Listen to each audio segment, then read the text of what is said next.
Pedro and George. One day, while he was picking his teeth with a fishbone, Pedro Crocodile heard a knock on his door. It was his cousin George, the alligator, and he didn't look pleased. "Fishbone?" Pedro asked politely.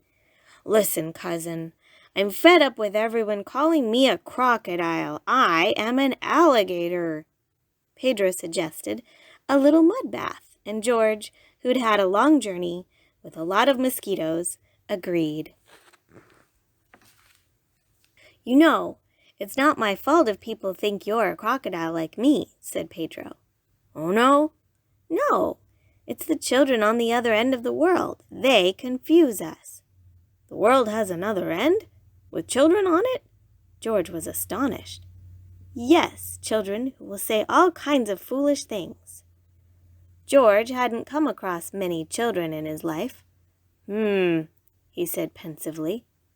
Pedro repeated thoughtfully. Then, like a detective, he declared, "I propose we investigate." "Okie dokie," said George, who was thinking of something else entirely. So Pedro packed 2 sandwiches, a comb, and a toothbrush, and then slammed the door. The comb was of no use, of course. It was only for show. On their way, they asked themselves many questions. Can children be eaten? Yes, they're a little sweet, but you can eat them.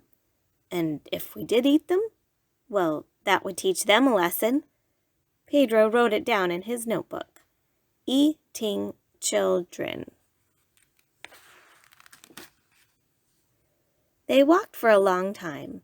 When they arrived in a city at the other end of the world, Pedro Crocodile cleared his throat and said, "Good morning, sir.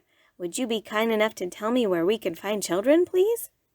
"At this hour you will certainly find some at school." "Thank you, sir." "You really know how to talk," George Alligator noted. At school, in Mrs. Mweech's class, it was time for dictation. Miss, silence, Josephine, concentrate. But miss, there's a crocodile biting my foot." "My goodness, you'll never stop inventing stories. Let's resume dictation. In the cool morning, comma. But miss, it's true. Look at my shoe." "Oh, my goodness, it is not possible. It is not true. What is this?"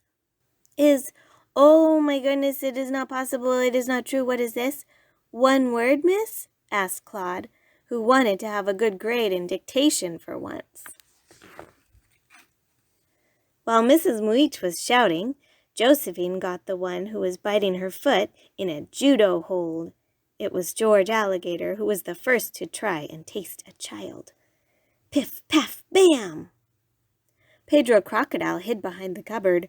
He was finding Josephine a tough nut to crack. He didn't know it, but she had a yellow, orangey belt in judo. "Good heavens, well done, Josephine!" Mrs. Mweech had given up, shrieking like a car alarm. She squinted her eyes, pursed her lips, and took a breath. "Look, children, a crocodile!" A little voice came from the back of the classroom, near the radiator. "Oh, no, not at all. It is an alligator. The crocodile is the one hiding behind the cupboard." Theodore crossed the room with the big book of natural science that Granny Zet had given him for his birthday. Mrs. Mweech said nothing for once. He continued in a shrill voice, "Yes, because a crocodile can be recognized by his 4th lower tooth, which sticks out when his mouth is closed." Pedro Crocodile tried to stand up tall to show the class. George Alligator tried nothing. The whole class found the presentation on crocodiles and alligators fascinating and thought that it would be really great if school was like this every day. Even Audrey, the most nearsighted of the class, who didn't see anything but 2 giant green beans. Pedro Crocodile displayed his webbed feet, the lumps on his back, and his nostrils, which closed automatically. The children also admired George Alligator's black eye. They took him to the nurse, where he received a pretty bandage. Josephine apologized.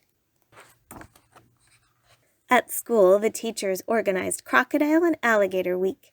They had several wonderful days full of green crepe paper. But soon it was time for Pedro and George to return home. They both had a lot to do, sorting toothpicks, shaking out the living room rug, repainting the bathrooms, and visiting old Aunt Juju. The school gave them 2 beautiful scooters for their journey back. They had a safe trip, despite a gnat that landed in George's eye. Pedro Crocodile was very happy to be home.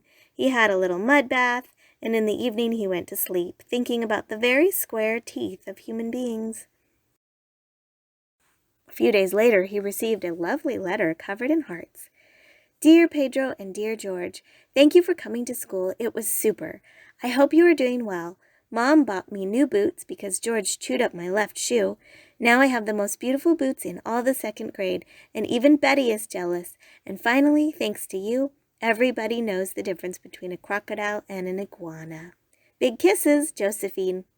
P.S. I wrote the same exact letter to George a week ago, but he didn't answer. Maybe I have the wrong address? Oi, thought Pedro. I have a feeling I won't have peace for long. And who knocked on the door just at that moment? His cousin George. He didn't look pleased.